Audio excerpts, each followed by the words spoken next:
గత ఏడాది straight Telugu movie సార్తో తెలుగువారి ముందుకొచ్చాడు యంగ్ హీరో ధనుష్. వాతి పేరుతో తమిళంలోనూ రూపొందిన ఈ సినిమా ఒకే రోజున తెలుగు, తమిళ భాషలో రిలీజ్ అయింది.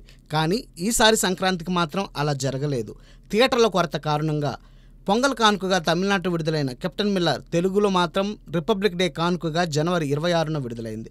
మరి గత కొంతకాలంగా టాలీవుడ్లోనూ తనకంటూ అభిమాన గణాన్ని ఏర్పరచుకుంటున్న ధనుష్ కెప్టెన్ మిల్లర్తో వారికి ఎలాంటి అనుభూతిని కలిగించాడో తెలుసుకుందాం.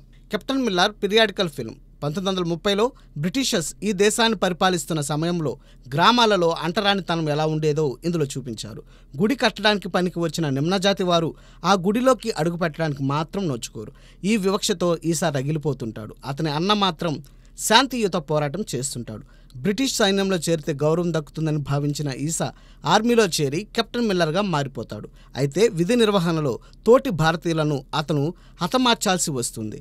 అయిష్టంగానే ఆ పని చేస్తాడు ఈసా. కానీ మానసిక సంఘర్షణను తట్టుకోలేక ఆర్మీ నుండి బయటకు వచ్చేస్తాడు. తిరిగి తన ఊరికి వచ్చిన ఈసాకు ఇక్కడ ఎలాంటి అనుభవాలు ఎదురయ్యాయి? కెప్టెన్ మిల్లర్గా పేరు తెచ్చుకున్న ఈసాను అంతమొందించడానికి బ్రిటిష్ ఆర్మీ అతని ఊరికి ఎందుకు వచ్చింది? ఈసా పూర్వీకులు కట్టిన గుడితో ముడిపడిన రహస్యం ఏమిటి? తమ జాతి వాళ్ళు గుడిలోకి అడుగు పెట్టాలని కోరుకున్న ఈసా తల్లి కోరిక నెరవేరిందా లేదా అనేదే ఈ సినిమా కథ. ఈ మధ్యకాలంలో కొంతమంది తమిళ దర్శకులు పని కట్టుకుని కుల వ్యవస్థలోని అంతరాలను, దాని ద్వారా చెలరేగిన వైషమ్యాలను తవ్వితీస్తున్నారు.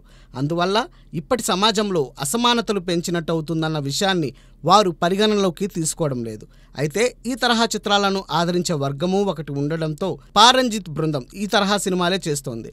అంతేకాదు రజనీకాంత్ మొదలుకొని యువ కథానాయకులు సైతం ఆ తరహా చిత్రాలను చేయడానికి ఆసక్తి చూపుతున్నారు. ధనుష్ సైతం కొంతకాలంగా ఇలాంటి చిత్రాల వైపే మొగ్గు చూపుతున్నాడు.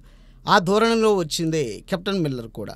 ఈ కథా నేపథ్యం 1930కి చెందింది కావడంతో సన్నివేశాలు బాగానే అతికాయి. దానితో పాటు దీనిని 5 చాప్టర్స్గా చూపించడం కూడా ఆకట్టుకునేలా ఉంది. కానీ సినిమా మొత్తం తమిళ వాసనలు కొడుతోంది. దాంతో తెలుగువారు దీనిని ఓన్ చేసుకోవడం కష్టమే. ఈ సినిమాను కాస్తంత నిలబెట్టేది ఏదైనా ఉందంటే ధనుష్ నటనే.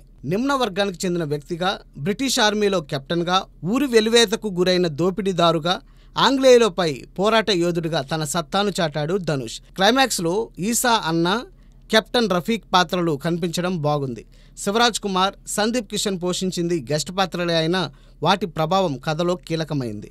కథానాయకులు ప్రియాంక అరుళమోహన్, నివేదిత సతీషన్ల పాత్రలు ఏమంత చెప్పుకోదగ్గవిగా లేవు. పైగా వాళ్ళను డీగ్లామర్గానే చూపించారు. సహజంగా ఇలాంటి చిత్రాలు అన్ని వర్గాలను ఆకట్టుకునే ఛాన్స్ ఉండదు. తమిళనాట ఇప్పటికే విడుదలైన ఈ చిత్రం రిజల్ట్ చూసిన తరువాత కూడా తెలుగులో విడుదల చేయడం సాహసం అనే చెప్పాలి. ఇలాంటి వాటిని ఏ ధైర్యంతో పాన్ ఇండియా చిత్రాలుగా తీస్తారో అర్థం కాని విషయం.